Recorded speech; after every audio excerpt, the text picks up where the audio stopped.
What's up, Ragin Nation? How's it going? This is Alex Jr. watching a Ragin Ronin review. Got a review for you. I saw Overlord, and Overlord is a World War II zombie film, and it's not to be confused with another film called Overlord, which is also a World War II drama, which came out in 1975. It's also not to be confused with Robot Overlord, Alien Overlord, and Nazi Overlord. This is Overlord, which is a 2018 release, which is also a Bad Robot production. So it's produced by J.J. Abrams, and it's also directed by Julius Avery. Now, when I saw those credits, I was thinking to myself, is this part of J.J. Abrams' Cloverfield cinematic universe? Because he created this Cloverfield, cinematic universe with Cloverfield, Cloverfield Paradox, and the events of this film are really, I would say, absolutely not connected with any of the events of Cloverfield. Like, it really has nothing to do with that. It could very well take place in the same timeline, but this film just stands on its own. It's got really nothing, not a whole lot to do with any of those other two films. But in any case,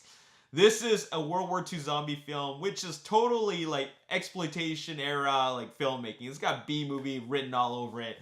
And this is something that you would expect from, like B-movies.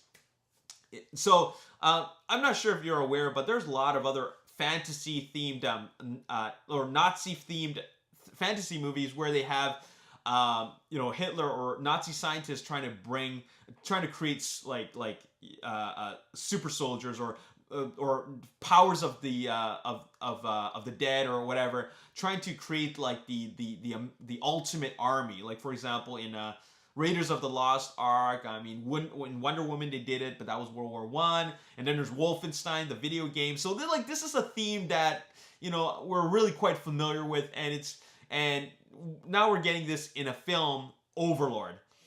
Now, I was thinking to myself, okay, I saw the trailer, looks pretty decent, World War II, zombies. So I was thinking there's going to be a lot of moments where we're just going to see a lot of zombie carnage, right? It wasn't like that.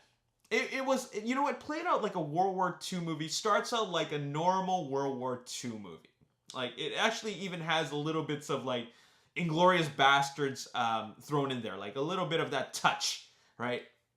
But once the zombies started coming out, and there's really not that many zombies, it really wasn't that exciting to me. I expected a little bit more carnage, a little bit more excitement. As a matter of fact, I actually liked the Nazi versus American soldiers combat more than, like, that action, more than the zombie action. There really wasn't a whole lot of zombie stuff going on, to be completely honest. I mean, it's there, but it's almost like something just in the background. Like, it's there, but it's not really the main thing that's going on. It's more about just American soldier survival. Like, they just want to go home. Like, they're there, nobody wants to be there, they just want to go home. But then you have zombies in the mix, and it just really is kind of distracting from a bigger theme, like the ultimate theme in the end, right? And it just creates for some cheap action sequences that is nothing new. Like, there's a lot of cheap scare gags. Like, they just go, ugh, you know what I'm saying? There's nothing really creepy, but that zombie, that's like zombie movies for you. Like, it just happens. It's not creepy, but this isn't a fun film. I don't think this is a fun film. Like, you got your zombie moments in there, but it's nothing special. It really isn't. In fact, I really think this movie isn't special or great at all. I don't even think it's a good movie. I'm going to give this movie a 5 out of 10. I was going to give it a 5.5 out of 10, but I'm going to give it a 5 out of 10 because halfway through the movie, actually, in the first half of the movie, I was actually dozing off. I found it quite boring. I couldn't connect to any of these characters. It didn't have much to do with the performance, but it just felt like, this is this World War II stuff, I've seen it many, many times. Once they threw zombies into the mix, like in the second half of the film, that's when I felt that, okay, this movie is supposed to get interesting, but it's not. It's just that they have this in there, and it's just there, and you're just supposed to deal with it. You're just supposed to accept that it's there, and then throw in a bunch of scare gags, throw in a bunch of zombies running around, and people getting scared, all right? And then, running away, and just, like, how do I fight this thing? Like, what the hell is this? These are all cliche moments. There's nothing special about it. But I'll just give it a 5 out of 10 for just the attempt at trying to make a film like this during this time.